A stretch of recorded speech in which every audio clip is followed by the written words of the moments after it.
गुरुर्ब्रह्मा गुरुर्विष्णु गुरुर्देवो महेश्वर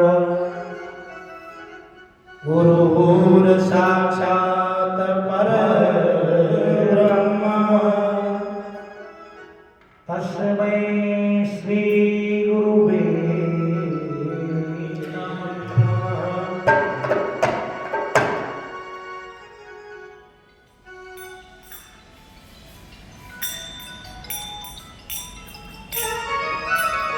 अखंड मंडलाकार व्याप्तमे तत्पदं दर्शितस्मै तस्मै श्री गुरुवे नमः। ध्यानमूलं गुरुमूर्ति गुरुरूपं मंत्रमूलं गुरुवाक्यं मोक्षमूलं गुरु।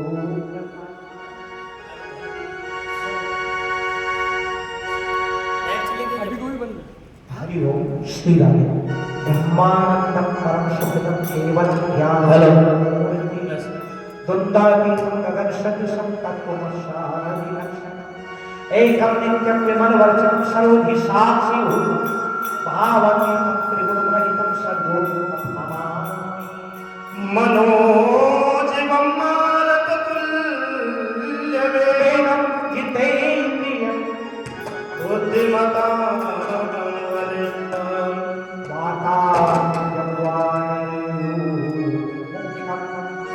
श्री राम शरणं प्रपद्ये श्री रामचंद्र शरणं प्रपद्ये।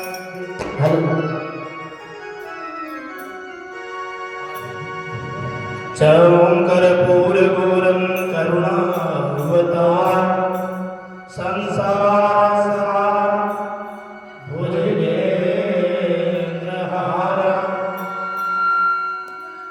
सदा शक्तं हृदयारविन्दे भवं भवासहितं नमामि। हो श्री भागवत भगवान की है आरती,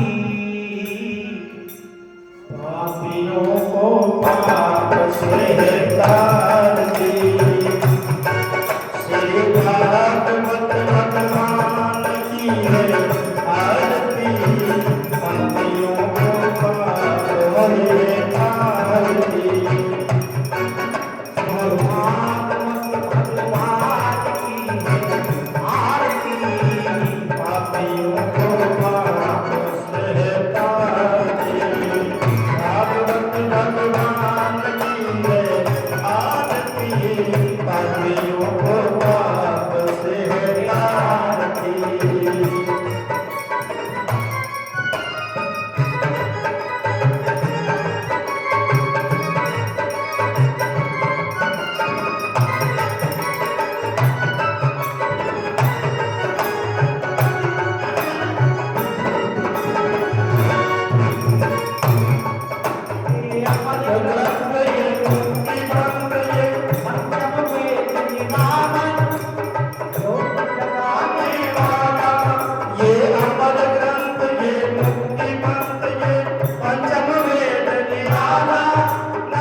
मंत्र पुष्पांजलिं ओम जगदेवजयमयजन्तदेवास्तान्द्रमाणि प्रथम्यान सन्नते अनागम महिमान सचंद्र यत्र पूर्वे साध्या शांतदेवा राजाधिराजा सन्नसाय नमो वयं विष्णुनाय गुरवे समे कामकामेश्वर विष्णु ददातु कुबेराय विष्णाय महाराजाय नमः स्वस्ति साम्राज्यं भोज्यं राज्यं वीराज्यं पारमेष्ठराजमाधिपत्यं समस्प्रयास्यातः ओम एकदन्ताय च विद्महे वक्रतुण्डाय धीमहि तन्नो दन्ते प्रचोदयात् हरिः ओम कात्यायनी च विद्महे कन्याकुमारी च धीमहि तन्नो देवी प्रचोदयात् ओम तत्पुरुषाय विद्महे श्रीमहादेवाय धीमहि तन्नो रुद्रः प्रचोदयात् सेवन्त्यकालगुणजम्पटपाटकान्ते पूर्णागतिर्वीररसालपुष्पे बिल्वप्रवाल तुलसीदलमञ्जरी त्वं पूजयामि जगदीश्वर मे प्रसीद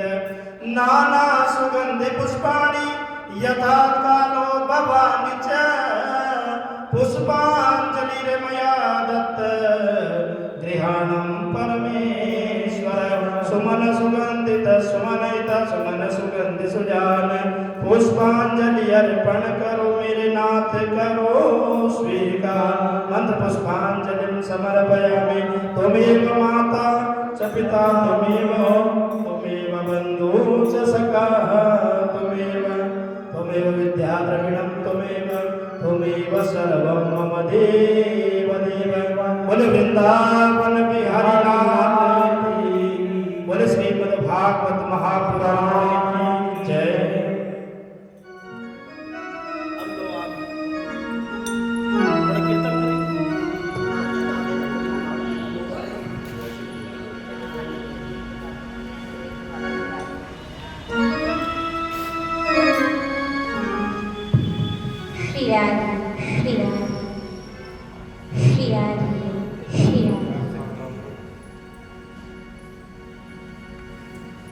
आइए अब हम सभी सुंदर प्रथम दिवसीय श्रीमद् भागवत कथा का आरंभ करिए, शुभारंभ करिए। भागवत मैया की आरती लेने के उपरांत आप सभी हरिभक्त वैष्णवों से अनुरोध है अपने अपने स्थान पर विराजमान होकर के एकाग्रचित्त होकर सभी सुंदर प्रथम दिवसीय महात्मा के दिवस की हरि कथा का श्रवण पान करें, हरि कथा का शुभारंभ करें। उससे पूर्व सभी दोनों हाथ जोड़ करके कमर सीधी कर नेत्र बंद करके अपने अपने आराध्य इष्ट देव गुरुदेव की श्री चरणारविंद की स्मृति करते हुए अपने आराध्य के श्री सद्गुरुदेव की श्री चरणारविंद की स्मृति को अपने मानस पटल पर लाते हुए उनके चरणों में वंदन प्रणाम करते हैं। आइए सभी दोनों हाथ जोड़ कमर सीधी कर नेत्र बंद करके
श्री सद्गुरुदेव के चरणारविंद में कोटि कोटि वंदन प्रणाम करते हुए उनसे अनुरोध आग्रह, हे सद्गुरुदेव महाराज आप अपना कृपा हस्त हमारे मस्तक पर उधराइए, जिससे यह हरि कथा निर्विघ्न रूप से संपन्न हो, क्योंकि गुरु कृपा ही केवलम शिष्यस्य परम मंगलम।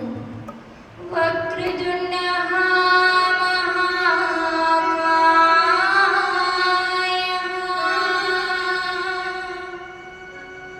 सूर्यकोटिः समप्रभा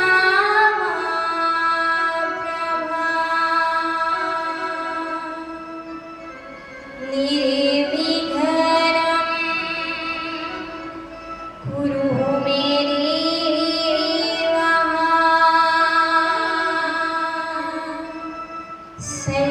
सर्वकार्येषु सर्वदा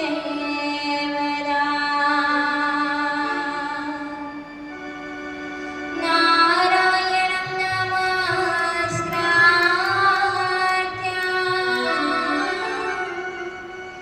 नरं चैव नरोत्तमं देवीं सरस्वतीं व्यासः ततो जयमुदीरयेत्।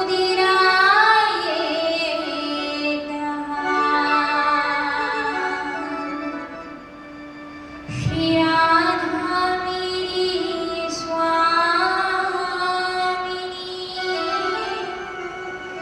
मेरा धीते रोदास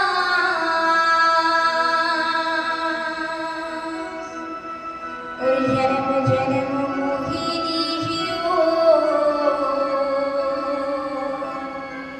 श्री वृंदावन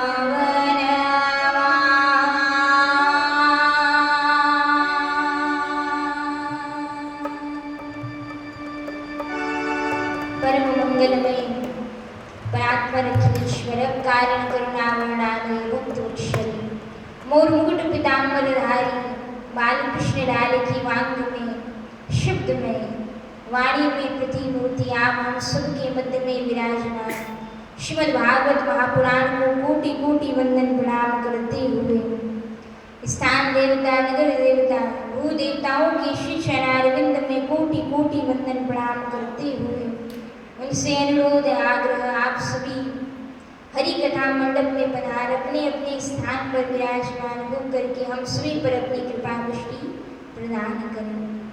यत्र तत्र से हरि कथा को श्रवण करने आए सभी हरि भक्त वैष्णव विप्रजन संत जनन की श्री चरणारविंद में कोटि कोटि वंदन प्रणाम करते हुए श्री राम कथा कृष्ण कथा हरि कथा के परम रसिक श्रोता ज्ञानी राम अग्रगण्य श्री हनुमंत लाल जी के चरणारविंद में कोटि कोटि वंदन प्रणाम करते हुए उनसे अनुरोध आग्रह। हे वीर बजरंगबली सरकार पवन पुत्र हनुमान जी महाराज हरि कथा मंडप में पधार अग्रिम पंक्ति में विराजमान हो करके आप हम सभी पर अपनी कृपा दृष्टि प्रदान करें। गंधर्वों के समान शोभा प्राप्त कर रही संगीतक की बंधुओं की हृदय में विराजमान राधारमण बिहारी लाल के श्री चरणारविंद में कोटि कोटि वंदन प्रणाम करते हुए ध्वनि संयंत्रों के द्वारा जहाँ तक भी हमारी प्रतिध्वनि जिस किसी के भी कान में पड़ रही उसके हृदय में विराजमान अखिल ब्रह्मांड नायक पिता परमेश्वर की श्री चरणारविंद में कोटि कोटि वंदन प्रणाम करते हुए पूज्य गो माता भारत माता माता श्री पिताश्री गुरु जनन के श्री चरणारविंद में वंदन प्रणाम करते हुए श्री वृंदा महारानी के श्री चरणारविंद में कोटि कोटि वंदन प्रणाम करते हुए आइए आप हम सभी सुंदर प्रथम दिवसीय श्रीमद् भागवत कथा का श्रवण पाने कानों के माध्यम से हरि कथा को श्रवण करने से पूर्व इस भक्ति रस सरिता में ज्ञान गंगा में गोता लगाने से पूर्व आइए सभी अपनी वाणी को भगवान के गुणानुवाद से परमपिता परमेश्वर के नाम के द्वारा अपनी इस वाणी को इस काया को इस हृदय को स्वच्छ और निर्मल करते हैं। आइए सभी मीठी मीठी तालियों की सेवा देते हुए झूमते हुए हे गोपाल राधा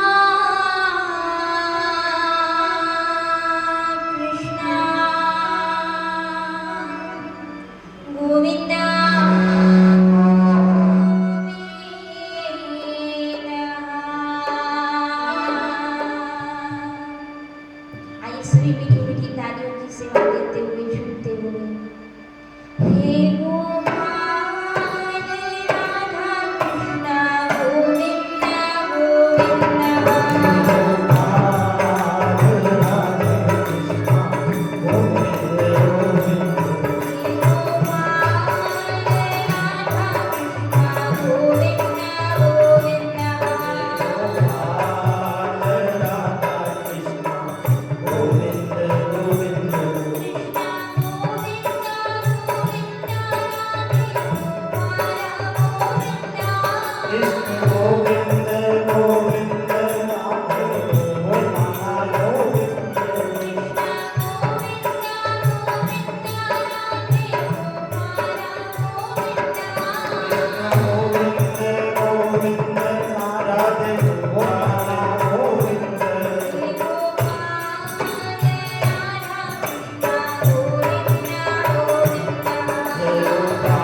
राधा कृष्ण गोविंद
प्रवक्ताओं के द्वारा कथा के आरंभ से पहले भगवान के नाम का संकीर्तन कराया जाता है, हरि नाम संकीर्तन कराया जाता है।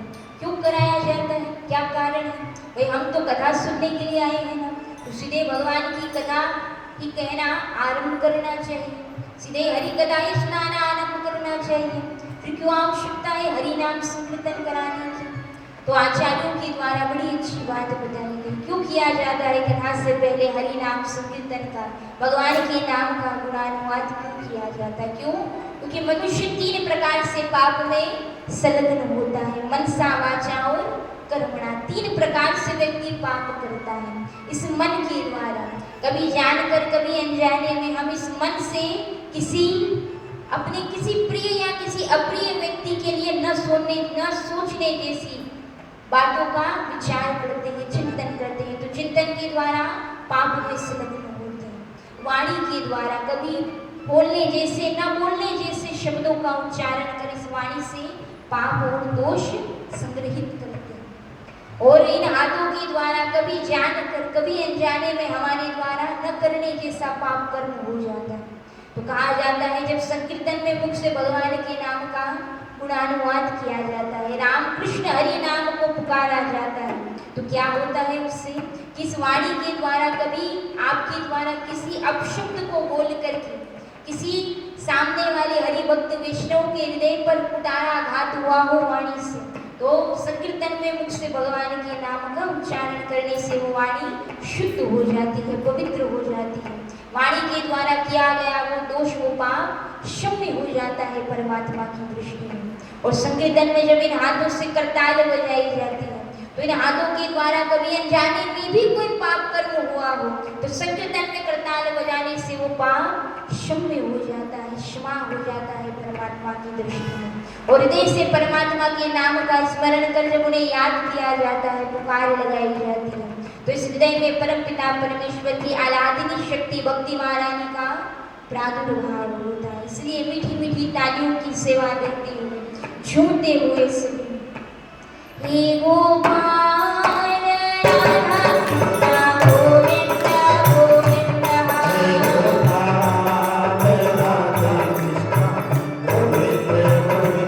हे गोपाल राधा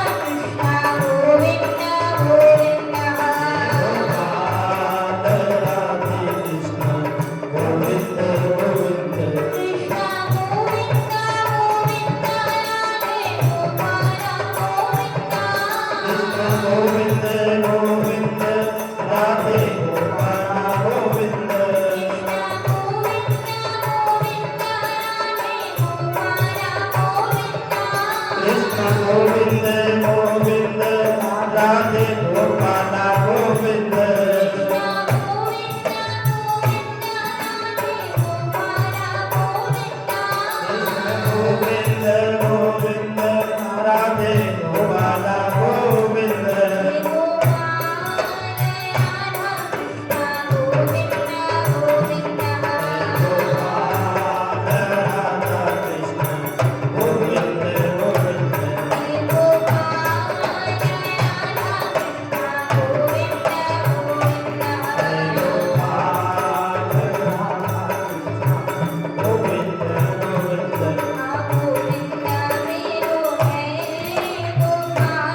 जय हो।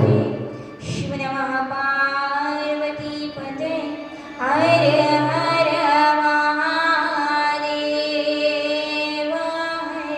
जय हो। जय श्री राम जय सिया राम। जय श्री राम जय जय सिया राम। जय श्री राम जय जय सिया राम। श्रीमद् भागवत महापुराण की जय हो। श्री राम श्री राम। आप हम सभी पर परमपिता परमेश्वर की असीम कृपा परिलक्षित हो रही। फलस्वरूप आप हम सभी को सुंदर हरि कथा को श्रवण पान करने का अवसर परमपिता परमेश्वर की कृपा से भगवान के सानिध्य में सुंदर गीता भवन में राधा कृष्ण महाराज के समकक्ष बैठ करके उनके सम्मुख बैठ करके संतों की उपस्थिति में हरि कथा को इन कानों से श्रवण पान करके कृतार्थ करने का परमात्मा ने हमें अवसर प्रदान किया है। महती अनुकंपा की है श्री गोवर्धन नाथ जी महाराज ने, जो हमें ठाकुर जी के सानिध्य में बैठ करके हरि कथा को श्रवण पान करने का, साप्ताहिक श्रीमद् भागवत कथा को श्रवण पान करने का अवसर प्रदान किया। तो यहाँ सुंदर बात बताई गई श्रीमद् भागवत कथा में आचार्यों के द्वारा बात बताई गई कि ये जो श्रीमद् भागवत महापुराण है ना, ये साधन साध्य नहीं है, ना ही साधना साध्य है। अर्थात अगर कोई व्यक्ति ये सोचे कि साधन के बल पर भागवत को प्राप्त कर ले तो संभव नहीं है। अगर कोई व्यक्ति ये सोचे कि साधना के बल पर भागवत की प्राप्ति हो जाएगी तो वो भी संभव नहीं है। ना तो ये साधन साध्य है, ना साधना साध्य है, और ना ही धन साध्य है। अगर कोई व्यक्ति ये सोचे कि धन के बल पर हम भागवत को प्राप्त कर ले तो ये भी हो पाना संभव नहीं है। इस कोटा नगर में न जाने कितने धनाढ्य व्यक्ति सेठ साहूकार निवास करते हैं। सबके मन में विचार आता है कि अपने इस जीवन में एक बार श्रीमद् भागवत कथा का आयोजन हम भी करवाएंगे, हम भी यजमान बनेंगे और बैठ करके साप्ताहिक श्रीमद् भागवत कथा को नियम से श्रवण करेंगे। एक आसन पर बैठ करके अपने परिवार कुटुंब के सभी सदस्यों के साथ मिलकर के हरि कथा को नियम पूर्वक श्रवण करेंगे, व्यासपीठ के सम्मुख विराजमान होकर के। लेकिन जीवन बीतता चला जाता, श्वास पर श्वास खर्च होती चली जाती, पर समय वो अवसर वो संकल्प पूर्ण नहीं हो पाता। क्यों नहीं हो पाता? क्योंकि बिनु हरि कृपा मिले ही नहीं सकता। बिना भगवान की कृपा के, बिना ठाकुर जी की अनुकंपा के कोई भी ना तो हरि कथा में आ सकता है, ना हरि कथा को श्रवण कर सकता है महाराज। तो इसलिए कहा गया अगर कोई धन के बल पर भागवत को प्राप्त करना चाहता है तो वो भी संभव नहीं है। न तो साधन साध्य है, न साधना साध्य है, और न ही धन साध्य है। फिर कैसे प्राप्त होगी भागवत की कृपा? तो यहाँ बताया गया आचार्यों के द्वारा केवल और केवल कृपा साध्य है महाराज। जिस पर राम जी की, गोविंद कृष्ण की, किशोरी जी की, श्यामा श्याम की विशेष अनुकंपा कृपा हो जाती है ना, उसे ही भागवत कथा को श्रवण पान करने का अवसर प्राप्त होता है महाराज। तो यहाँ बताया गया कि कृपा शांति हर साधन कहा गया, और बड़ी अच्छी बात संतों के द्वारा कही गई। क्या कहा? कि सुख देवे दुख को हरे, सुख देवे दुख को हरे, करे पाप का अंत, और कह कबीर वहाँ कब मिले, परम सरे संत। सुख देवे दुख को हरे, करे पाप का अंत, कह कबीर वे कब मिले, परम स्नेह संत। जो सुख का उद्दीपन करता और दोष को, पाप को, दुख को नष्ट कर देता है, वो क्या है? केवल मात्र संत का पदारोपण जीवन में हो जाता। जब संत का दर्शन प्राप्त हो जाता है तो संतों की वाणी के द्वारा, संतों के दर्शन के द्वारा जीवन की व्यथा का निवारण संत हरि कथा सुना करके कर देते हैं। इसलिए संतों के दर्शन की, संतों के समागम की, हरि कथा की बड़ी महिमा यहाँ बताई हुई महाराज। और यहाँ श्रीमद् भागवत कथा के आरंभ के पहले हम सबने जाना कि नाम संकीर्तन की क्या महिमा है। उससे पूर्व यहाँ प्रातःकालीन सत्र में श्रीमद् भागवत कथा की शोभा यात्रा, कुछ माताएं आकर के कलश लेकर के मस्तक पर भोलेनाथ शिव शंकर के मंदिर में प्रांगण में जाकर के सुंदर श्रीमद् भागवत कथा की प्रथम दिवसीय शोभा यात्रा को संपन्न किया गया। तो शोभा यात्रा के विषय में यहाँ आचार्यों के द्वारा बड़ी अच्छी बात बताई गई।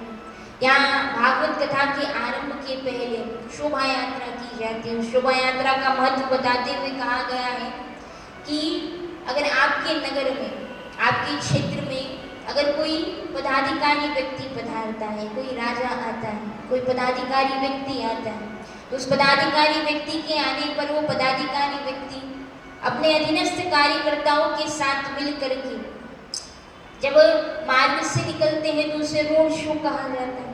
जब अधीनस्थ कार्यकर्ताओं के साथ मिलकर के वो पदाधिकारी व्यक्ति मार्ग पर निकलते हैं तो उसे रोड शो कहा जाता है। उस रोड शो में, उस रैली में उस एक पदाधिकारी व्यक्ति की ही शोभा होती है, वही शोभा प्राप्त करता है। लेकिन ठाकुर जी महाराज की सुंदर श्रीमद् भागवत महापुराण की शोभा यात्रा में जो सम्मिलित होता है ना, तो सम्मिलित होने वाले प्रत्येक व्यक्ति को शोभा प्राप्त होती है महाराज। इसलिए बड़ी महिमा बताई गई है श्रीमद् भागवत महापुराण की शोभा यात्रा में सम्मिलित होने की और व्यास पोथी को मस्तक पर धारण करने की। क्यों, क्या महत्व बताया गया है शोभा यात्रा का? तो यहाँ श्रीमद् भागवत कथा में सुंदर वर्णन किया गया है महात्मा की दिवस की इस कथा में। भागवत महापुराण की शोभा यात्रा के विषय में महत्व बताते हुए 2 श्लोकों का वर्णन किया गया और कहा गया कि श्रीमद् भागवत पुण्य दशवा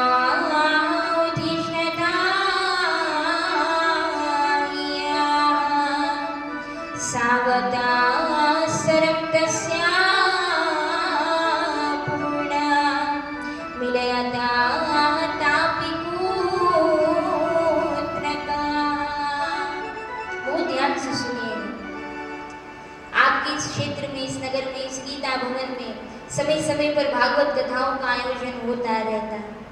तो जब भी भागवत कथाओं का आयोजन आगे भी यहाँ पर हो तो इस बात का विशेष ध्यान रखा जाए कि जब आप शोभा यात्रा में सम्मिलित होते हैं या किसी कारण से शोभा यात्रा में आ नहीं सकते, लेकिन आपके नगर से भागवत महापुराण की राम कथा, कृष्ण कथा, किसी भी हरि कथा की जब शोभा यात्रा आपके नगर से निकलती हो, उस नगर के भ्रमण के दौरान जब शोभा यात्रा आपके घर के बाहर से निकलती हो, आपके दफ्तर से, आपके ऑफिस के बाहर से निकलती हो, तब इस बात का ध्यान रखना चाहिए कि जैसे ही शोभा यात्रा का आपको दर्शन प्राप्त होता है और जब भगवान के नाम की प्रतिध्वनि कानों में पड़ती, हरि नाम संकीर्तन की ध्वनि कान में पड़ती है और आपको पता चलता है कि नगर में शोभा यात्रा, हरि कथा चल रही है, तो उस समय अपने सारे काम को व्यवस्थित करके व्यक्ति को चाहिए कि अपने स्थान से खड़े होकर के व्यास पोथी को दोनों हाथ जोड़ करके मस्तक झुका करके प्रणाम अवश्य ही करना चाहिए। क्यों करना चाहिए?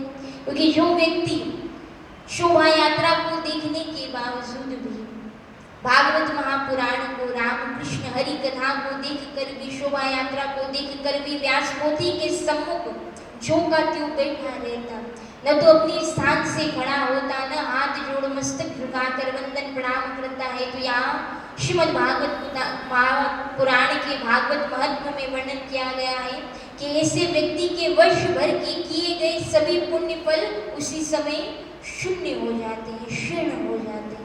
इसलिए इस बात का विशेष ध्यान रखना चाहिए कि जब कभी भी शोभा यात्रा निकले तो उस समय अपने स्थान से खड़े होकर के हाथ जोड़ मस्तक झुका करके व्यास पोथी को प्रणाम अवश्य ही करना चाहिए। अब आप कहेंगे कि भाई ये तो हानि बताइए आपने लाभ तो बताया नहीं, भाई जो नहीं आते हैं ये तो उनकी बात है और जो उठ करके प्रणाम नहीं करते ये तो उनका विषय है। लेकिन जो हरि भक्त वैष्णव जब जब भी हरि कथा होती है, भागवत कथा, कृष्ण कथा, रामायण की कथा होती तो समय निकाल करके पांडाल में पधार करके हरि कथा को श्रवण करते हैं, तो उनके जो शोभा यात्रा में सम्मिलित होते हैं तो उनके महत्व के विषय में, शोभा यात्रा के लाभ के विषय में बताते हुए आचार्यों के द्वारा कहा गया कि श्रीमद् भागवता दृष्ट्वा प्रत्युगता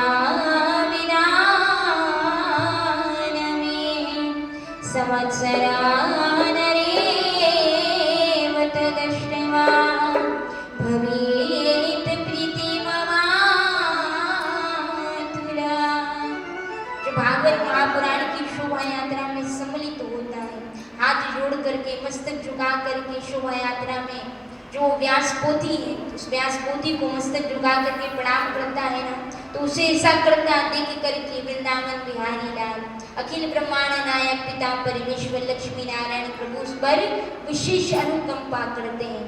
प्रसन्नता ममातुल, उसे परमात्मा की प्रसन्नता प्राप्त होती है। अब देखिए दो तरह की प्रसन्नता होती है। अगर अच्छा आवाज ठीक से आ रही है, सबको समझ में सुनाई दे रहा है, समझ में आ रहा है ठीक से? देखिए अगर विद्यालय में कक्षा लगती है तो उस कक्षा में जब अध्यापक आते हैं, पढ़ाने को, तो क्लास में चाहे उस अध्ययन के लिए छात्र एक हो या दो हो या पूरी क्लास में जितनी संख्या है उतनी संख्या में सभी विद्यार्थी उपस्थित हो, लेकिन शिक्षक का काम है अध्ययन पाठ पढ़ाना। तो वो तो आते हैं उस समय पर आकर के अपना पाठ, अपना कार्य, अपना दायित्व का निर्वहन कुशलता से करते हैं। तो इसलिए हरि कथा में वही पाठशाला है, भक्ति की पाठशाला, जिसमें आचार्यों के द्वारा, अनुभवी संतों के द्वारा जो बात बताई जा रही है ना, उसे सुन करके, उसे पढ़ करके हम आपको बता रहे हैं। तो बहुत ध्यान से श्रवण कीजिए। तो यहाँ अगर कोई पदाधिकारी व्यक्ति आता है और वो पदाधिकारी व्यक्ति जब रोड शो निकल रहा हो, उस पदाधिकारी व्यक्ति की उस रैली में, उस यात्रा में आप सम्मिलित होते हैं। अब वो व्यक्ति अगर किसी साधारण व्यक्ति को देख करके, वो पदाधिकारी व्यक्ति, वो राजा जी, मंत्री जी, किसी को देख करके मुस्कुरा देते हैं। अब किसी को साधारण व्यक्ति को देख करके वो मुस्कुरा देते हो, तो जो इर्द गिर्द खड़े जितने भी व्यक्ति हैं जो उस यात्रा में सम्मिलित हुए हैं, उन्हें क्या लगता है, मन में क्या विचार करते हैं कि भाई मंत्री जी इन्हें देख करके मुस्कुराए हैं, मतलब ये मंत्री जी का कोई खास व्यक्ति होगा, कोई जानकार होगा, कोई मित्र होगा, कोई सहपाठी होगा, तभी तो मंत्री जी ने इनकी ओर मुख करके मुस्कुराए हैं, क्योंकि ऐसे ही तो कोई किसी को देखकर मुस्कुराता नहीं है। तो हो सकता है ये मंत्री जी का कोई घनिष्ठ मित्र होगा, कोई परिचित व्यक्ति होगा, तभी तो मंत्री जी किसी और की ओर दृष्टि न करते हुए इस व्यक्ति को ही देख करके मुस्कुराए। तो सोचिए, जब साधारण से पदाधिकारी किसी साधारण से व्यक्ति की ओर नजर करके मुस्कुरा देता है, तो उसका मान वहाँ उस समाज में व्याप्त हो जाता, मान प्रतिष्ठा समाज में उसकी बढ़ जाती है। तो सोचिए, जब शोभा यात्रा में आप सम्मिलित होते हैं, श्रीमद् भागवत महापुराण को हाथ जोड़कर, मस्तक झुका करके प्रणाम करते हैं ना, तो आपको ऐसा करता देखकर अखिल ब्रह्मांड नायक पिता परमेश्वर को प्रसन्नता होती है महाराज। तो जब साधारण सा पदाधिकारी देख करके मुस्कुरा देता है, तो इस संसार में, समाज में उसकी महिमा, उसका पद, प्रतिष्ठा, मान बढ़ जाता है। तो सोचिए, जिसे देखकर अखिल ब्रह्मांड नायक पिता परमेश्वर मुस्कुरा देते हो, उसका मान तो इस लोक में बढ़ता ही बढ़ता, उस लोक में भी बढ़ जाता है। तो इसलिए कहा गया है कि जब कभी भी हरि कथा में सम्मिलित होने का अवसर आपको प्राप्त हो, तो शोभा यात्रा में अवश्य सम्मिलित होइएगा, क्योंकि शोभा यात्रा में सम्मिलित होने वाले प्रत्येक प्राणी का, प्रत्येक हरि भक्त वैष्णव की शोभा को परमात्मा अवश्य बढ़ाते हैं, और उसे ऐसा करता देखकर परमात्मा की विशेष प्रसन्नता उसे प्राप्त होती है। और जिसे देखकर परमात्मा मुस्कुरा दे, परमात्मा प्रसन्न हो जाए, तो फिर वैष्णव के लिए तो इससे बढ़कर और कोई विशेष कोई कार्य रह नहीं जाता महाराज। क्यों? क्योंकि भक्त तो सदैव यही चाहता है ना कि ठाकुर जी उससे प्रसन्न रहे, क्योंकि संसारियों को, संसार में जितने भी संबंध हैं, जितने भी आपके घनिष्ठ मित्र हैं, उन सबको प्रसन्न करने के लिए नाना प्रकार की युक्ति करते हैं, नाना प्रकार के व्यवहार करते हैं, छल कपट झूठ जो करना पड़े, जो बन पड़े सब करते हैं, लेकिन फिर भी सब कोई हमसे प्रसन्न हमेशा नहीं रहते महाराज। लेकिन जब हम ठाकुर जी के लिए कोई काम करते हैं, ठाकुर जी के लिए कोई कर्म करते हैं, उसे देख करके परमात्मा प्रसन्न हो जाते हैं, तो इससे बड़ा विशेष, इससे बड़ा प्रसन्नता का कारण विष्णु के लिए और कुछ नहीं होता महाराज। इसलिए कहा जाता है क्या करना चाहिए व्यक्ति को जिससे परमपिता परमेश्वर प्रसन्न हो जाए, कि जो करते रहोगे भजन धीरे धीरे तो मिल जाएगा सजन धीरे धीरे मिल जाएगा सजन धीरे धीरे। इसलिए नित्य निरंतर भगवान के नाम का गुणानुवाद करते रहना चाहिए जब अवसर मिले। जिंदगी की इस भाग दौड़ में रोज सूर्योदय होता है, रोज सूर्य अस्तांचल की ओर जाता है, लेकिन आज सूर्य अस्तांचल की ओर जाए, आज का दिन समाप्त हो उससे पहले पहले ठाकुर जी ने हम पर अनुकंपा की है, भगवान के नाम को मुख से लेने का, कानों से हरि कथा को श्रवण पान करने का परमात्मा ने अवसर प्रदान किया है। इसलिए जब अवसर मिले खूब भगवान के नाम की जमा पूंजी एकत्रित करना चाहिए, क्योंकि संकट के समय में कभी कभी तिजोरी में रखा हुआ धन भी काम नहीं आता है, तब क्या काम आता है, तब भगवान का लिया हुआ यही राम नाम की जमा पूंजी ही उस संकट के समय में व्यक्ति के काम आती है। तो आइए हम सब में मिलकर सुंदर हरि कथा के शुभारंभ में सुंदर भगवान नारायण के नाम संकीर्तन के द्वारा खूब भगवान के नाम की कमाई को एकत्रित करते हैं। श्रीमन नारायण नारायण नारायण श्रीमन नारायण नारायण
महापुराण की। आइए अब हम सभी को सुंदर परमात्मा की कृपा से, अनुकंपा से राधा कृष्ण महाराज की शरण में बैठ करके, उनके सम्मुख बैठ करके जो सुंदर हरि कथा को सुनने का परमपिता परमेश्वर ने अवसर प्रदान किया। आइए उन हरि नारायण भगवान श्री हरि विष्णु की आराधना करते हुए सभी दोनों हाथ जोड़कर नेत्र बंद करके यहाँ से द्वादश अक्षर मंत्र ओम नमो भगवती वासुदेवाय का वाचन किया जाएगा। एक बार हम कहेंगे, दूसरी बार आप सबको दोहराना है पूरे भाव के साथ में। व्यासपीठ के सम्मुख बैठ करके देखिए, कुछ विशेष स्थान बताए गए हैं शास्त्रों में। हम घर पर बैठ करके भजन करते हैं, भगवान के नाम की मंत्र की माला करते हैं, जाप करते हैं, उसका एक अपना पुण्य फल व्यक्ति को प्राप्त होता है। लेकिन जो व्यक्ति पुण्यदायी स्थानों पर जाकर के, तीर्थों में बैठ करके, तीर्थ भूमि में बैठ करके भगवान के नाम का जाप करता है, उसे उस किए हुए मंत्र के जाप का जो प्रतिफल है वो 1000 गुना 100 गुना प्राप्त होता है। और वहीं जैसा पुण्य व्यक्ति को तीर्थ में बैठ करके, तीर्थ के रजगण में जहाँ अनेक संतों ने, भजनानंदी संतों उपासकों के द्वारा बैठ करके साधना तपस्या की गई हो, ऐसी तपोभूमि तीर्थ स्थली में बैठ करके जप करना बड़ा पुण्यदायी फलदायी बताया गया है। उतना ही पुण्यदायी, उतना ही फलदायी बताया गया है जो व्यक्ति किसी मंदिर प्रांगण में बैठ करके, परमात्मा के सम्मुख बैठ करके, किसी देवालय में बैठ करके, शिवालय में बैठ करके, आदिदेव महादेव शिव शंकर के सम्मुख बैठ करके भगवान के नाम का जाप करता है, मंत्र का उच्चारण करता है, तो उसका भी प्रतिफल जो उसे कई गुना होकर के प्राप्त होता है। कई शुभ स्थान और भी बताए गए हैं शास्त्रों में, जैसे पीपल के वृक्ष के निकट बैठ करके अगर भगवान नारायण के नाम का जाप सुमिरन जप किया जाता है, मंत्रोच्चारण किया जाता है, तो ऐसे व्यक्ति को उस किए हुए मंत्र जाप का, मतलब एक भी माला बैठ करके व्यक्ति ने पीपल के वृक्ष के नीचे की हो तो उसका अनंत गुना फल प्राप्त होता है। वृट वृक्ष, पीपल का वृक्ष, शमी वृक्ष, बिलपत्र का वृक्ष, इन वृक्षों के निकट किया हुआ भजन कई गुना होकर के व्यक्ति को उसका फल प्राप्त होता है। और यहाँ तक वर्णन आता है कि अगर कोई व्यक्ति रविवार के दिन, जब माता लक्ष्मी और आदि नारायण का वास जो है पीपल के वृक्ष में बताया जाता है, मंगलवार और शनिवार के दिन, अगर इन विशेष तिथियों पर, विशेष अवसरों पर अगर व्यक्ति मात्र पीपल के वृक्ष को दोनों हाथों से स्पर्श कर करके भगवान नारायण के नाम का जाप करता है 7, 21, 11 बार, या जितना आप पर समय हो, जितना आप पर सामर्थ्य हो, उसके अनुरूप अगर कोई व्यक्ति, एक कपोल कल्पित बातें नहीं कही जाती, देखिए व्यासपीठ से ये पूर्ण सत्य बातें कही जाती है, संतों के वचन, शास्त्रों के वचनों को बताया गया है और इस बात का प्रमाण दिया गया है कि जो व्यक्ति पीपल के वृक्ष के सम्मुख जाकर के पीपल के वृक्ष को स्पर्श करके भगवान के नाम का जाप, श्री हरि नारायण भगवान के नाम का जाप करता है ना, तो उसकी अकाल मृत्यु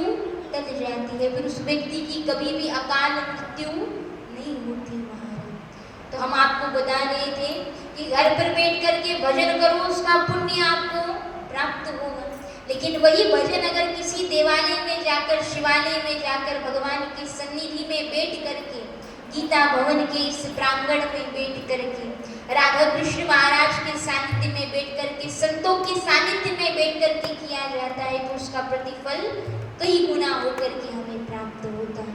तो इस भाव से आइए हम सभी दोनों हाथ जोड़ कमर सीधी कर एक बार हम मंत्रोच्चारण करेंगे, दूसरी बार आप सबको उच्च स्वर में उसे दोहराना है। एक बार हम कहेंगे, एक बार आप सबको दोहराना है। सभी दोनों हाथ जोड़कर कमर सीधी कर नेत्र बंद करके ओम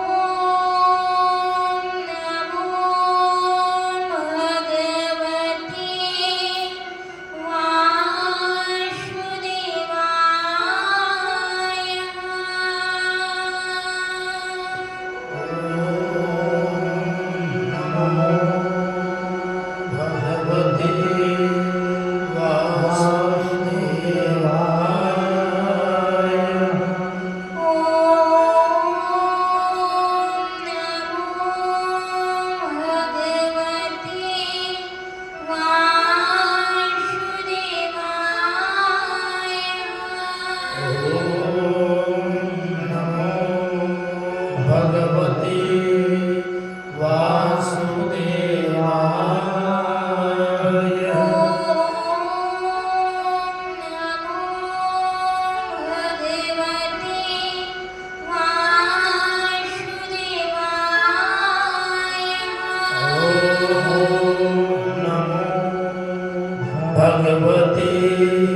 वासुदेवाय।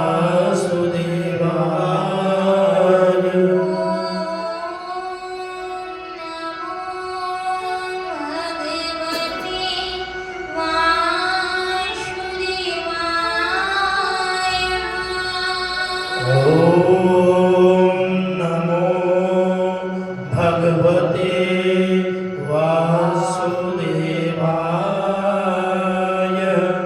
श्री लक्ष्मीनारायण भगवान की जय हो। श्रीमद् भागवत महापुराण की जय। श्रीमद् महापार्वती पते हर हर हर महादेव। जय जय श्री राम। जय श्री अच्छा, जब आपके राम नाम की जो जय घोष लगाया जा रहा है उसकी प्रतिध्वनि कम से कम इतनी तो आए कि हमारे कानों तक आए, तब हमें पता चलेगा भाई हम कथा कह रहे हैं आपको समझ में भी आ रही है कि नहीं आ रही, हमारी आवाज सब ठीक से आपको आ रहा है कि नहीं आ रहा है, भाषा समझ में आ रही कि नहीं आ रही, कैसे पता चलेगा हमें? जब हम राम जी के नाम का उद्घोष लगाएंगे और जब आप प्रेम से इतने उच्च स्वर में लगाएं कि हमारे कानों तक आवाज आए, तब हमें लगेगा कि भाई हम कथा कह रहे हैं, आपको समझ में आ रही है, आनंद आ रहा है। जय जय श्री राम। जय जय श्री राम। जय जय श्री राम। जय जय श्री राम। जय जय श्री राम। जय जय श्री राम। श्रीमद् भागवत महापुराण की जय हो। श्री राधे श्री राधे। तो यहाँ संतों की समागम में, संतों की अनुकंपा से, संतों के सानिध्य में बैठ करके जिस सुंदर हरि कथा का 7 दिनों की इस यात्रा का शुभारंभ किया गया, उस यात्रा के आरंभ के पूर्व ही लक्ष्य हम सब तय करते हैं। क्योंकि कोई भी व्यक्ति किसी भी मार्ग पर चलता है तो उस मार्ग पर चलने से पहले उसे एक लक्ष्य लेकर के चलना होता है। क्योंकि बिना लक्ष्य तय किए अगर किसी भी मार्ग पर व्यक्ति चलता है, बिना गंतव्य को निर्धारित करे किसी मार्ग पर चलता है तो उसे सफलता प्राप्त नहीं होती। इसलिए अति आवश्यक है कि किसी भी पथ पर, किसी भी मार्ग पर चलने से पहले लक्ष्य को तय कर लेना आवश्यक है। इसी प्रकार इस भक्ति पथ पर चलने से पहले, इस हरि कथा की इस सुंदर भक्ति की मार्ग पर चलने से पहले भी तो लक्ष्य को तय कर लेना अति आवश्यक है। तो 7 दिनों की इस संतों के सानिध्य में, संतों की अनुकंपा से, उनकी उपस्थिति में हमें बैठ करके जो सुंदर भक्ति के इस मार्ग पर चलने का अवसर पिता परमेश्वर ने प्रदान किया है, तो उस लक्ष्य पर, उस मार्ग पर 7 दिनों की इस यात्रा में आगे बढ़ने से पहले आइए हम सभी अपने लक्ष्य को तय करके चलते हैं। और क्या लक्ष्य लेकर के चलना है? 7 दिनों तक कथा में क्या लक्ष्य लेकर के बैठना है आपको? ये लक्ष्य लेकर के बैठना है कि श्याम सुंदर सदा हमको प्यारे रहे। भजन नहीं है, ये लक्ष्य लेकर के चलना है आपको। रोज भागवत मैया से आकर के एक ही बात मांगनी है, एक ही मनोकंपा, एक ही मनोरथ रखना है हृदय में कि श्याम सुंदर सदा हमको प्यारे रहे और हम उन्हीं के रहे वे हमारे रहे। और ये भगवान से लक्ष्य लेकर के जाना है 7 दिनों की इस यात्रा में। इसी लक्ष्य को हृदय में धारण करते हुए, इसी मनोरथ को हृदय में धारण करते हुए 7 दिनों की कथा को नियम से श्रवण करना है। और भगवान से क्या कहना है कि हम तो सीता राम जी के, राम जी हमारे हैं, हम तो सीता हमारे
इस हरि कथा को श्रवण करके शुभारंभ करते हैं महाराज। और यहाँ प्रथम दिवसीय श्रीमद् भागवत कथा के आरंभ के सत्र में महात्मा की इस हरि कथा में महात्मा के प्रथम श्लोक का हम सभी भाव से श्रवण पान करते हैं। और यहाँ वर्णन किया जाता है जो व्यक्ति भागवत के श्लोकों को भाव से श्रवण करता है, उस भागवत के किए गए श्लोकों को भाव से श्रवण करने से उसके सभी मनोरथ परमात्मा की कृपा से, राधा वल्लभनाथ की कृपा से अवश्य पूर्णता की ओर वो फल उसे प्राप्त होता है। तो आइए हम सभी महात्मा के दिवस के इस प्रथम श्लोक का श्रवण पान करते हुए सुंदर हरि कथा का शुभारंभ करते हैं। तो यहाँ महात्मा के प्रथम श्लोक का वाचन सुत जी के द्वारा किया गया और कहा गया,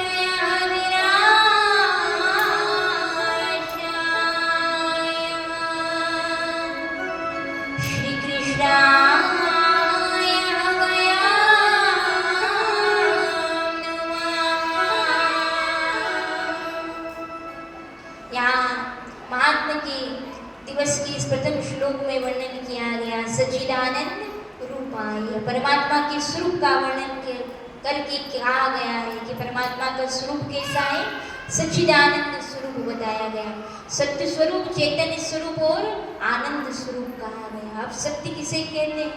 सत्य को अगर परिभाषित रूप में इसका व्याख्या किया जाए तो कहा जाता है जो कभी ना बदले, सदा एक सा रहे, वो सत्य होता है महाराज। जो हर परिस्थिति में, हर काल में, हर परिस्थिति में सदा सर्वदा एक सा ही बना रहे, उसे सत्य कहा गया है। और ऐसा ही सत्य स्वरूप बताया गया है पिता परमेश्वर का, आदि नारायण भगवान शिव शंकर का स्वरूप कैसा बताया गया, सत्य स्वरूप बताया गया हमारा, जो सदा सर्वदा एक सा रहता है। वैसे ही भगवान के नाम को भी सत्य बताया गया है, परम सत्य की उपाधि दी गई है हमारा। क्यों?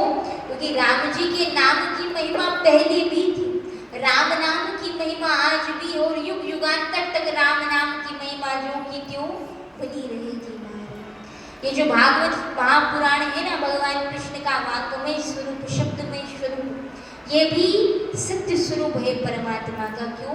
क्योंकि आप सबने देखा होगा हमारे पूर्वजों के द्वारा, हमारे घर में हमारे जो वरिष्ठ हैं, बड़े हैं, उनके द्वारा भी समय समय पर श्रीमद् भागवत कथा, साप्ताहिक भागवत कथा का आयोजन कराया जाता था। आज भी हम भाव से बैठ करके साप्ताहिक हरि कथा को श्रवण अवश्य करते हैं और आगे भी इस हरि कथा का महत्व इसी तरह व्याप्त रहेगा संसार में। इसलिए भागवत सत्य स्वरूप कहा गया हमारा। दूसरा बताया गया चैतन्य स्वरूप। चैतन्य अर्थात एक होता है जड़ और एक होता है चैतन्य। जड़ जिसमें कोई भाव नहीं होता, न सुख का, न दुख का, न स्पर्श का, किसी का कोई भाव ना हो, वो जड़ पदार्थ होता है। एक होता है चैतन्य, किसी आप जो कहते हैं उसे सुनाई दे रहा हो, जो भाव आप रखते हैं उसे समझ में आता है, उसे चैतन्य कहा जाता है। तो परमात्मा के प्रति भी जो आपके घर में जो शिव ग्रह है भगवान का, जिसे भी आप मानते हो, चाहे वो भोलेनाथ का, शिव शंकर का शिवलिंग हो, या नारायण भगवान का निराकार स्वरूप शालिग्राम जी महाराज हो, उनके प्रति भाव कैसा होना चाहिए? चैतन्यता का भाव होना चाहिए। मतलब चैतन्यता का भाव होने का सीधा सा तात्पर्य है कि जब कभी भी आपको मन में अच्छा नहीं लगता या आपके मन में आपको लगता है कि आज तो कुछ अप्रिय सा लग रहा है, उस परिस्थिति में यहाँ वहाँ हर किसी को अपनी मनोदशा बताने से पहले व्यक्ति क्या करता है? जब मन में अच्छा नहीं लगता है तो मन की उस बात को समाधान प्राप्त करने के लिए हम यहाँ वहाँ अपने मित्रों के पास, संबंधियों के पास जाते हैं। लेकिन वहाँ न जाते हुए जब आप भगवान राधा कृष्ण गोविंद की चरणों में जाकर के अपने भाव को रखते हैं तो परमात्मा आपके उस भाव को श्रवण करके उसका समाधान आपके सम्मुख अवश्य प्रस्तुत करते हैं महाराज। तो इसलिए उनके प्रति चैतन्यता का भाव रखना चाहिए। तीसरा कहा गया आनंद स्वरूप, अर्थात जब परमात्मा से आप संबंध व्याप्त कर लेते हैं तो सोई आनंद आना आरंभ हो जाता है। संसार से जो मिलता मिलता उसे सुख कहा जाता है, लेकिन परमात्मा से जो प्राप्त होता उसे आनंद कहा जाता है। सुख जो समय के साथ धीरे धीरे घटता चला जाए वो सुख है, लेकिन समय के साथ भी जो आगे बढ़ता चला जाए उसे आनंद कहा जाता है महाराज। और आनंद कहाँ मिलता है? भगवान की हरि कथा में, भागवत कथा, कृष्ण कथा, रामायण कथा में श्रवण करने से व्यक्ति को हृदय का आनंद प्राप्त होता है महाराज। इसलिए नित्य निरंतर हरि कथा को समय पर श्रवण अवश्य करते रहना चाहिए। जब अवसर मिले संतों के सानिध्य में बैठ करके हरि कथा का श्रवण पान अवश्य करना चाहिए। तो यहाँ भगवान का स्वरूप बताया गया सच्चिदानंद स्वरूप। दूसरा बताया गया विश्वोत्पत्त्यात् ध्येतवे, जिन्होंने विश्व की उत्पत्ति की है, पालन किया और संहार किया। तापत्रय विनाशाय, तीनों प्रकारों के तापों का हरण करने वाले ऐसे गोविंद कृष्ण के चरणों में हम कोटि कोटि वंदन प्रणाम करते हैं। श्री कृष्णाय वयम नमः। बोले श्रीमद् भागवत महापुराण की जय। तो यहाँ महात्मा के सुंदर प्रथम श्लोक में भगवान के स्वरूप का वर्णन किया गया, ठाकुर जी के कार्यों का वर्णन किया गया। अब आगे की महात्मा की कथा को श्रवण पान करने से पूर्व यहाँ सुंदर बात बताई गई कि जब व्यक्ति को अवसर प्राप्त हो तो सत्संग में जाने से, संतों के समागम में जाने से क्या होता है? तो बात बताया गया कि संतन के संग लाग रे तेरी अच्छी बनेगी। संतन के संग लाग रे तेरी अच्छी बनेगी। ओ संतन के संग लाग रे तेरी अच्छी बनेगी। संतन के संग लाग रे वो तेरी अच्छी बनेगी। अच्छी बनेगी तेरी बिगड़ी बनेगी। अच्छी बनेगी तेरी बिगड़ी बनेगी। ओ अच्छी बनेगी तेरी बिगड़ी बनेगी। अच्छी बनेगी तेरी बिगड़ी बनेगी। संतन के संग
बनावे, धागा दे तुझे हंस बनावे, धागा दे तुझे हंस बनावे, मिट जाए उनके दाग रे, वो तेरी अच्छी बनेगी, मिट जाए उनके दाग रे, वो तेरी अच्छी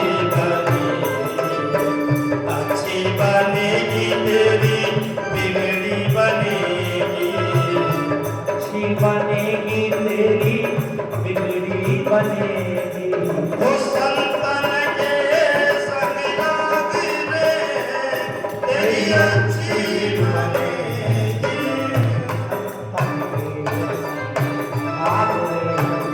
वो तेरी बिगड़ी बनेगी।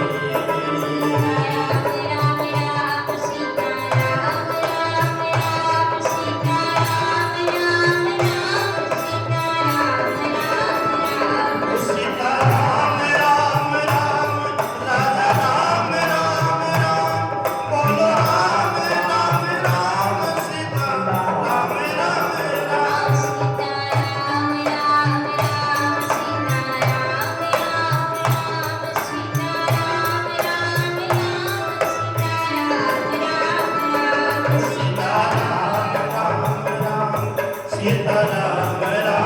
राम, सीताराम राम राम, राजा राम राम राम।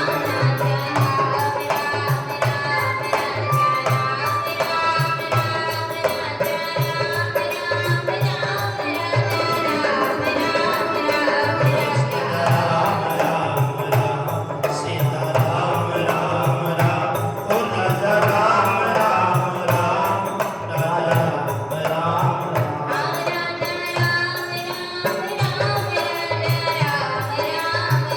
ओ राजा राम राम राम, राजा राम राम।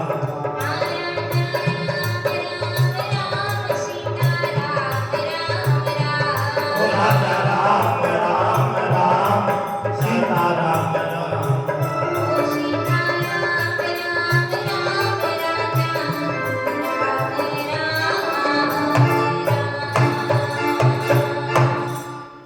संतर के संग लागे,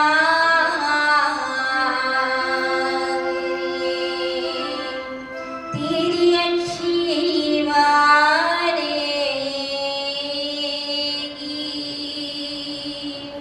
बोले सीताराम जी महाराज की जय हो।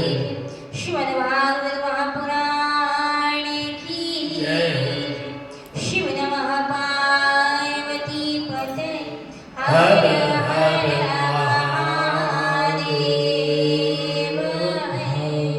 जय जय श्या राम, जय श्री राम, जय श्या राम, जय श्री राम, जय जय श्या राम। जय जय श्री राम। सीताराम जी महाराज की जय हो। तो यहाँ सुंदर बात बताई गई। यहाँ श्रीमद् भागवत कथा के महात्मा की दिवस की इस कथा का आरंभ करते हुए बताया गया कि नैमिषारण्य तीर्थ क्षेत्र में 88,000 सोनकादिक ऋषि एकत्रित होते हैं। जब 88,000 सोनकादिक ऋषि नैमिषारण्य तीर्थ क्षेत्र में एकत्रित होते हैं तो संतों का एकत्रीकरण तीर्थ क्षेत्र में होना, तीर्थ में इतनी संख्या में संतों का एकत्रित होना कोई साधारण कारण के लिए तो कोई ऐसे ही तो एकत्रित नहीं हुए होंगे। क्या कारण, कुछ वजह, कुछ कारण तो रहा होगा ना संतों के एकत्रित होने का। तो यहाँ नैमिषारण्य तीर्थ क्षेत्र में 88,000 सोनकादिक ऋषि एकत्रित हुए हैं। क्यों? क्योंकि भविष्य का उन्हें कुछ अनुमान हुआ है, अंदेशा हुआ है। यहाँ संतों के हृदय में, संतों को जो भजनानंदी संत होते हैं, जापक होते हैं, उपासक होते हैं, उनके पास अनुभव होता है। उनके जप के बल पर, साधना के बल पर भविष्य में घटित होने वाली अप्रिय घटनाओं का उन्हें अंदेशा हो जाता है। तो 88,000 सोनकादिक ऋषियों को भी आभास हुआ है। भविष्य में होने वाली एक अप्रिय घटना का संतों के हृदय में आभास होता है। वो कौन सी घटना है? कलयुग के आगमन की घटना। जब संतों को अपने हृदय में इस बात का आभास होता है कि कलयुग का आगमन होने वाला है। तब 88,000 सौनकादिक ऋषि तीर्थ क्षेत्र नैमिषारण्य में एकत्रित होते हैं। जनमानस के कल्याण और कलयुग को रोकने के लिए इस भारतवर्ष में कलयुग प्रवेश करे उससे पहले ही उस कलयुग का निदान करने के लिए यहाँ 88,000 सौनकादिक ऋषि नैमिषारण्य तीर्थ क्षेत्र में लोक कल्याण के भाव से यज्ञ करने के भाव से एकत्रित हुए हैं। अब यहाँ सहस्त्र वर्षों तक बैठ करके यज्ञ करेंगे ऐसा संकल्प करके 88,000 सौनकादिक ऋषि एकत्रित होते हैं और यज्ञ करना आरंभ करते हैं। अब जब यज्ञ प्रातःकालीन सत्र में और सायंकालीन सत्र में हो रहा तो मध्याह्न के इस समय में उस मध्याह्न के व्यतीत हो रहे समय का सदुपयोग करने के लिए 88,000 सौनकादिक ऋषियों के हृदय में इच्छा जागृत होती है कि क्यों ना इस मध्याह्नकालीन सत्र में हरि कथा को श्रवण किया जाए। तो इसलिए हरि कथा को श्रवण करने के भाव से मन में विचार करते हैं कि क्यों ना भागवत कथा को श्रवण किया जाए, हरि कथा को श्रवण किया जाए। लेकिन श्रवण का मन में विचार तो आया, लेकिन कथा सुनाएगा कौन, वक्ता कौन होगा। तब जब मन में ये विचार जागृत होता है संत के चरणों में जाने का, सत्संग सुनने का, तो संतों के द्वारा जो सत्संग प्राप्त होता है उसकी बड़ी महिमा बताई जाती है। क्यों? क्योंकि संतों के द्वारा हमने सुना है, क्या सुना है कि संतों के जब सानिध्य में सत्संग में हम जाते हैं तो कहा जाता है आचार्यों के द्वारा कि चलो रे चलो सत्संग सत्संग मोटो काम छे, सत्संग माथी ध्वजा लईने सबने जय श्री कृष्ण छे भाई, सबने जय श्री कृष्ण छे। तो संतों के सानिध्य में सत्संग में आना, सत्संग में बैठना, श्रवण करना, इसका बड़ा महत्व बताया जाता है। क्योंकि व्यक्ति जब बैठ करके एकाग्रचित होकर संतों की वाणी को श्रवण करता है तो उसके हृदय में जो भी जिज्ञासा है, जो भी शंकाएं हैं, वो संतों के द्वारा जो हरि कथा चल रही है उस कथा का महत्व ही यही है कि जीवन में हृदय में चल रही हर प्रकार की शंका का, व्यथा का, चिंतन का समाधान हरि कथा से मिल जाता है व्यक्ति को। तो यहाँ 88,000 सौनकादिक ऋषियों ने संकल्प किया हरि कथा को श्रवण करने का। तब मन में विचार आया कि कथा सुनाएगा कौन। तो जब मन में हरि कथा का विचार आया तभी वहाँ सुत जी महाराज का आगमन होता है। बोले श्री सुत जी महाराज की। पुराण वेता श्री सुत जी महाराज को वहाँ आता देख करके नैमिषारण्य तीर्थ क्षेत्र में एकत्रित हुए 88,000 सौनकादिक ऋषि अपने अपने स्थान से खड़े होकर के दोनों हाथ जोड़ करके मस्तक झुका करके सुत जी महाराज को प्रणाम करते हैं, वंदन करते हैं। वंदन कर सुंदर आसन दिया है। यहाँ सुत जी महाराज अपने आसन पर विराजमान होते हैं। अब यहाँ सुत जी महाराज और सौनकादिक ऋषियों के द्वारा सुंदर जो संवाद को हम सभी कल की द्वितीय दिवसीय श्रीमद् भागवत कथा में श्रवण पान करेंगे। कल की कथा में सुत जी महाराज और सौनकादिक ऋषियों के मध्य जो संवाद होता है, यहाँ सौनकादिक ऋषि सुत जी महाराज से अनुनय विनय प्रार्थना करते हैं कि लोक कल्याण के भाव से जो यज्ञ हम करने यहाँ तीर्थ क्षेत्र में जा रहे हैं, जिस यज्ञ के द्वारा इस भूमि का पवित्रीकरण शुद्धिकरण होगा, क्योंकि यज्ञ की अग्नि में वो सामर्थ्य होता है कि किसी भी प्रकार की नकारात्मक ऊर्जा फिर उस क्षेत्र में प्रवेश नहीं कर सकती। तो कलयुग के आगमन को रोकने के लिए ही हमारे द्वारा तो तीर्थ क्षेत्र में यज्ञ किया जा रहा है। उसी यज्ञ के दौरान जो मध्याह्न सत्र में हरि कथा का हमने श्रवण करने का जो संकल्प लिया है, उस संकल्प को पूर्ण करने के लिए हे सुत जी महाराज आपका यहाँ आगमन हुआ है। तो हे पुराण वेता श्री सुत जी महाराज आप हमें हरि कथा को श्रवण कराइए। तो आगे की हरि कथा को हम सभी द्वितीय दिवसीय महात्मा के दिवस की इस कथा को कल द्वितीय दिवसीय श्रीमद् भागवत कथा के सत्र में श्रवण पान करेंगे। आइए आप हम सभी भगवान के नाम संकीर्तन के द्वारा आज की प्रथम दिवसीय श्रीमद् भागवत कथा का यहाँ विश्राम करते हैं। कल समय पर आकर के अधिकाधिक संख्या में आकर के सुंदर श्रीमद् भागवत कथा जो आपके क्षेत्र में गीता भवन में हो रही है, उसमें आप अधिक संख्या में आकर के हरि कथा को श्रवण पान करके पुण्य लाभ अवश्य प्राप्त करें। ऐसा हमारा आपसे अनुरोध आग्रह है। तो आइए हम सभी मीठी मीठी तालियों की सेवा देते हुए झूमते हुए भगवान राधा वल्लभ नाथ के चरणों में वंदन प्रणाम करते हुए प्रथम दिवस की सरी कथा को यहाँ विश्राम देते हैं। और क्या कहना है? शिवल्लभ विठ्ठल गिरधारी श्यामरा जी की बलिहारी। आइए सभी मीठी मीठी तालियों की सेवा लेते हुए झूमते हुए श्रीवल्लभ विठ्ठल गिरधारी यमुना जी की बलिहारी।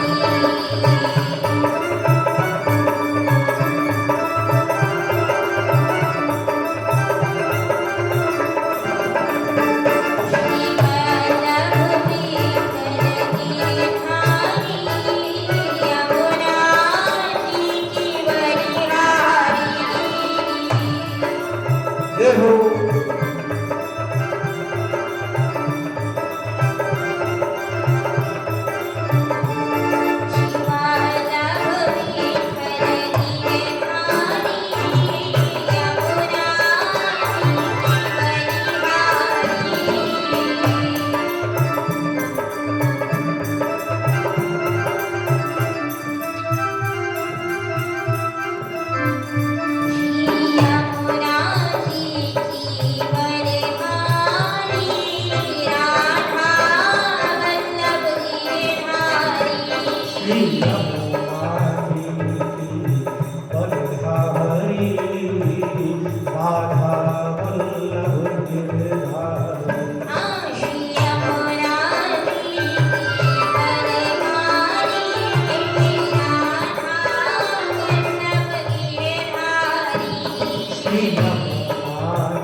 श्री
वीरांगना संस्कार केंद्र में अध्ययन कर रही नन्ही नन्ही बच्चियों के शिक्षार्थ सुंदर श्रीमद् भागवत कथाओं का आयोजन समय समय पर नगरों में, क्षेत्रों में हरि भक्तों के मध्य किया जाता है। और उस हरि कथा की सबसे विशेषता, महत्वपूर्ण बात यह है कि इस कथा का कोई व्यक्ति विशेष यजमान नहीं होता। इस कथा के यजमान के रूप में जो है आप और हम शब्द का चयन किया गया है। इस कथा के आयोजक के रूप में क्या लिखा गया है, आप सबको पत्रक मिले होंगे, सूचना मिली होगी। तो आयोजक के रूप में किसी व्यक्ति विशेष का नाम न लेते हुए यहाँ आप और हम कहा गया है। उस आप और हम शब्द का अगर व्यवहारिक दृष्टिकोण से हम उसे समझें तो आप और हम का अर्थ है आप सभी क्षेत्रवासी, नगरवासी, और हम मतलब हम सभी मिलकर के इस कथा को संपन्न कर रहे हैं। और अगर आध्यात्मिक दृष्टिकोण से इसे देखा जाए, देखिए किसी भी बात के दो पहलू होते हैं। उसी प्रकार किसी भी शब्द का, वाक्य का, सिद्धांत का अर्थघटन करने के भी दो पहलू होते हैं, दो पक्ष होते हैं। एक तो होता है व्यवहारिक पक्ष और एक होता है आध्यात्मिक पक्ष। तो आप और हम शब्द का व्यवहारिक पक्ष तो है आप और हम सब। आप मतलब आप क्षेत्रवासी और हम मतलब हम सभी संत समाज, संतों की अनुकंपा से ये कथा यहाँ जो है आयोजित की गई है। अब आध्यात्मिक दृष्टिकोण से देखा जाए तो आप मतलब भोलेनाथ शिव शंकर महाराज। क्यों? क्योंकि हरि कथा को करने का, हरि कथा को संपन्न करने का सामर्थ्य भोलेनाथ शिव शंकर ने है। और हरि की कथा को तो हरि ही समझ सकते हैं। तो महादेव शिव शंकर, आप मतलब महादेव शिव शंकर जी महाराज। इस गीता भवन के इस सत्संग हॉल की ठीक सीधे, बिल्कुल सीधे में यहाँ भोलेनाथ शिव शंकर महादेव का सुंदर शिवालय स्थित है, जहाँ से आज सुंदर प्रथम दिवसीय श्रीमद् भागवत कथा की शोभा यात्रा का आरंभ किया गया था। जहाँ से सुंदर गंगा मैया के जल को कलश में लेकर के माताओं ने आम्रपत्रों को कलश में श्रीफल को रखकर अपने मस्तक पर धारण करके सुंदर महादेव हर भोलेनाथ शिव शंकर की कृपा से अनुकंपा आशीर्वाद लेकर के, गंगा मैया का आशीर्वाद लेकर के सुंदर हरि कथा का श्री गणेश किया गया। तो इसे भोलेनाथ शिव शंकर के लिए ही शब्द उपयोग किया गया है। हरि की कथा को हरि ही संभाल सकते हैं। तो आप मतलब भोलेनाथ शिव शंकर और हम में हम सभी आते हैं महाराज। तो चूंकि इस कथा का कोई व्यक्ति विशेष आयोजक नहीं, आप और हम हैं, तो इसलिए हम सबका दायित्व है कि इस कथा को सफलता की ओर ले जाना, एक सफल स्वरूप प्रदान करना, ये हम सबका परम दायित्व है।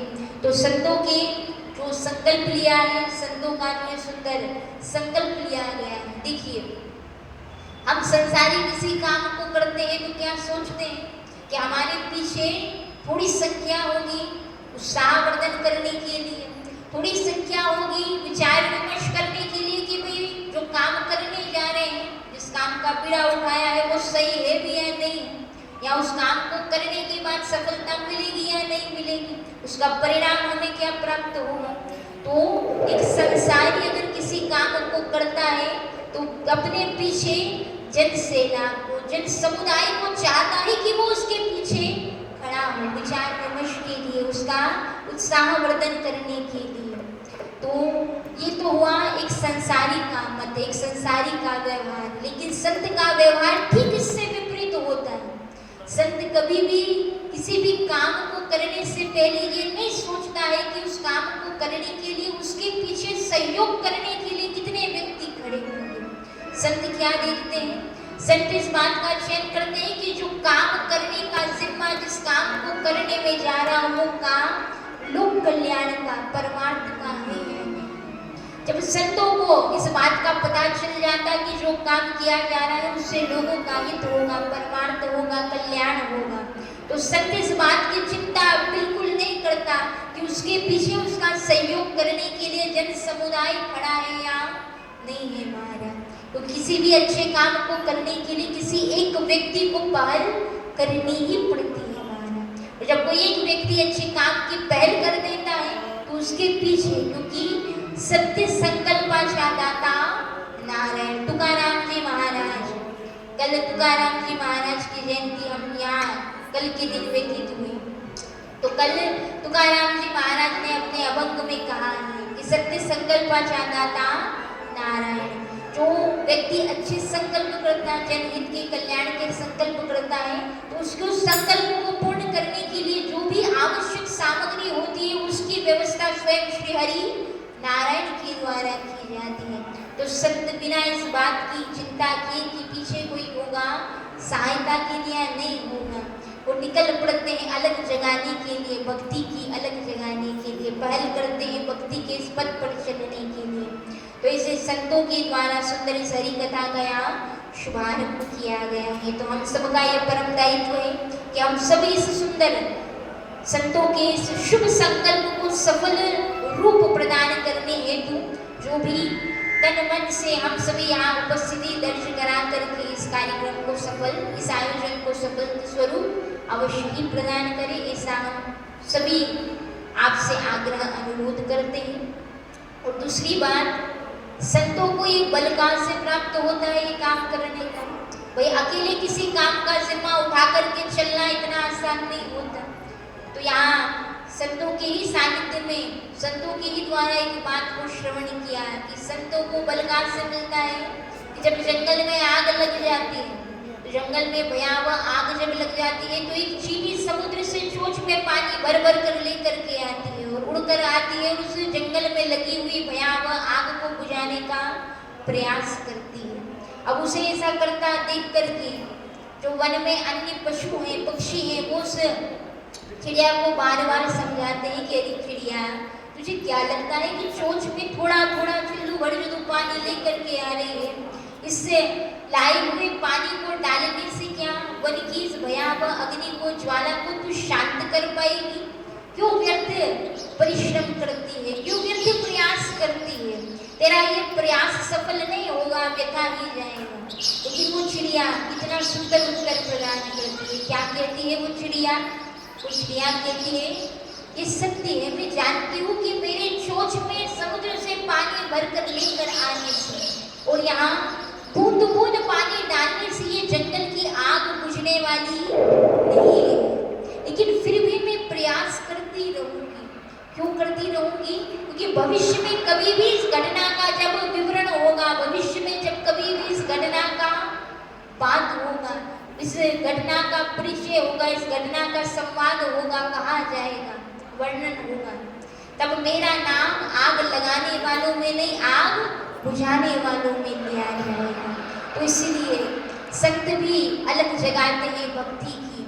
समाज में अगर कोई एक भी व्यक्ति हरि कथा को सुन करके उसके जीवन में परिवर्तन आ जाता है ना, तो संतों का ये संकल्प पूर्ण हो जाता है महाराज। तो ऐसे संतों के द्वारा ही सुंदर हरि कथा का यहाँ पहल की गई, सुंदर हरि कथा का यहाँ जिम्मा लिया गया, संकल्प किया गया।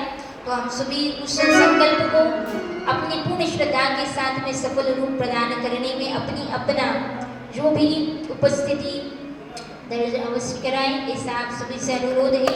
आइए हम सभी सुंदर परमात्मा नारायण श्री हरि के नाम के उच्चारण के साथ में प्रथम दिवसीय महात्मा की कथा को यहाँ विश्राम देते हैं, वाणी को यहाँ विश्राम देते हैं। कल समय पर ठीक दोपहर 2 बजे से यहाँ हरि कथा का आरंभ होगा। अधिकाधिक संख्या में पधार करके देखिए, जब श्रोता अधिक संख्या में होते हैं तो वक्ता को भी कथा कहने में आनंद आता है, वरना कथा को सुनने के लिए गुप्त रूपेण कुछ अदृश्य शक्तियाँ पधारती हैं, देवी देवता पधारते हैं। यहाँ विराजमान राधा कृष्ण जी महाराज, महादेव, शिव शंकर तो इस कथा को श्रवण कर ही रहे हैं। सो हम भाव से उन्हें कथा अवश्य ही सुनाएंगे। लेकिन क्योंकि आप सबको ये अवसर प्राप्त हुआ है तो गीता भवन में उपस्थित होकर के सुंदर हरि कथा को श्रवण प्राप्त कर आप सभी पूर्ण लाभान्वित अवश्य होइए। श्री राधे।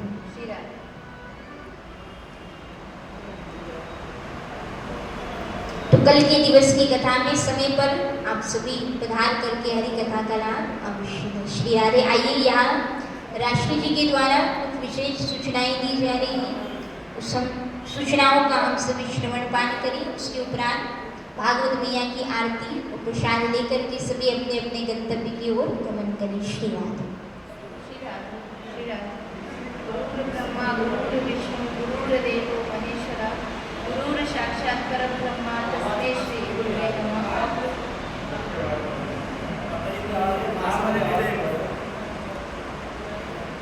श्री राधे श्री राधे श्री राधे श्री राधे श्री राधे।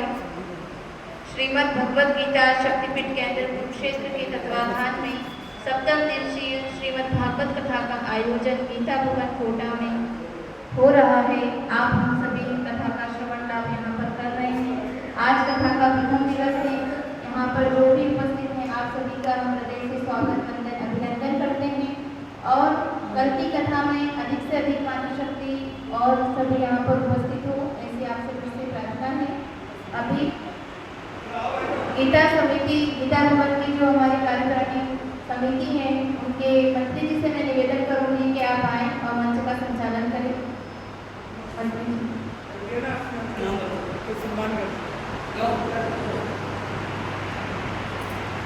आप सभी कार्यकारिणी सदस्यों का हृदय से स्वागत वंदन अभिनंदन। जोरदार तालियां बजाकर आप सभी का स्वागत वंदन।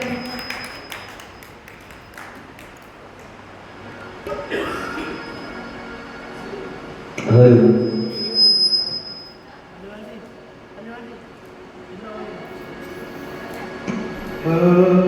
Hello hello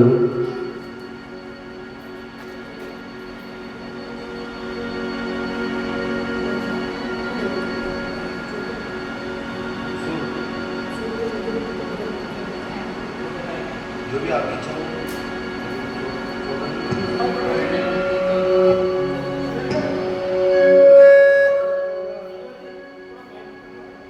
hello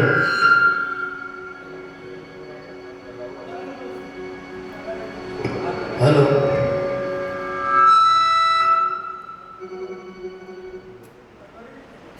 hello hello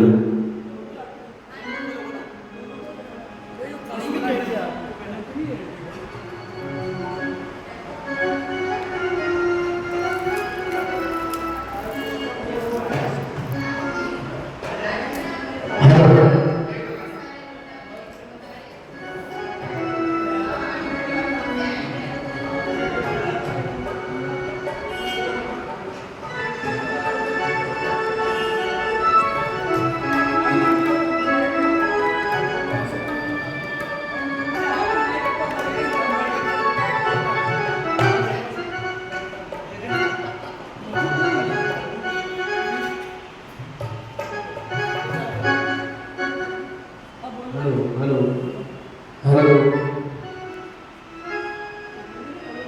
वो अपनी मुक्ति का कोई तू अरे जतन कर ले।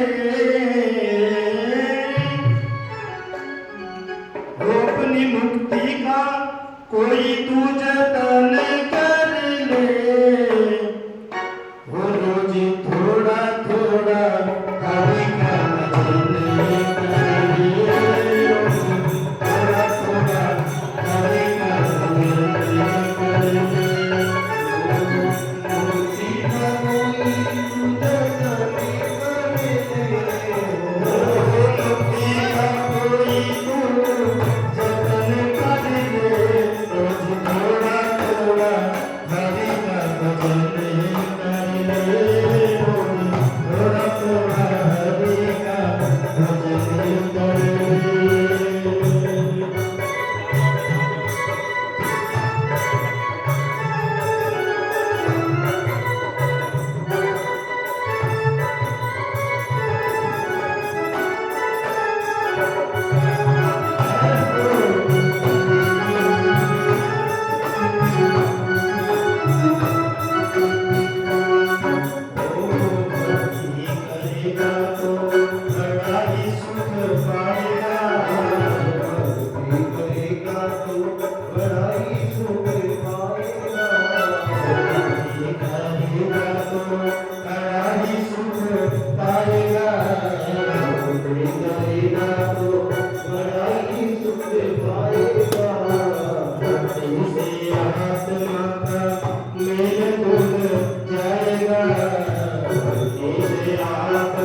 ओ श्री बांके बिहारी आरती गाओ बांके बिहारी आरती गाओ हे गिरधारी तेरी आरती गाओ गिरधारी आरती गाओ आरती गाओ प्रभु तुमको मनाओ आरती गाओ प्रभु तुमको मनाओ श्री के बिहारी तेरी आरती गाओ आके बिहारी आरती गाओ ओ मोर मुकुट प्रभु शीश पे सोए मोर मुकुट प्रभु शीश पे सोए ओ प्यारी बंसी मेरो मन मोहे प्यारी बंसी मेरो मन मोहे देख युगल छवि बलिहारी जाओ बांके बिहारी तेरी आरती गाओ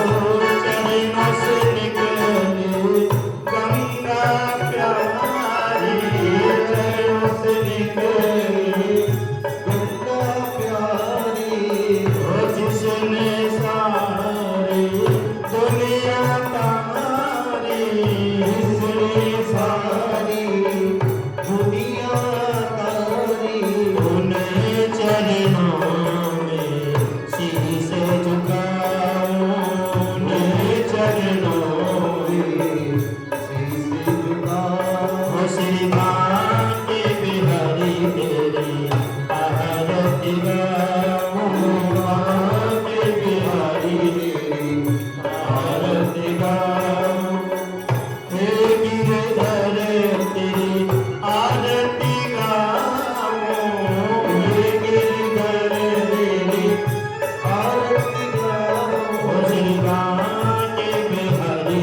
तेरी आरती गाओ बांके बिहारी तेरी आरती गाओ दास अनाथ के नाथ आप हो दास अनाथ के नाथ आप हो सुख दुख जीवन प्रभु साथ आप हो सुख दुख जीवन प्रभु साथ आप हो देख युगल छवि बलिहारी जाओ देख युगल बलिहारी जाओ श्री बांके बिहारी तेरी आरती गाओ बांके बिहारी तेरी आरती गाओ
भव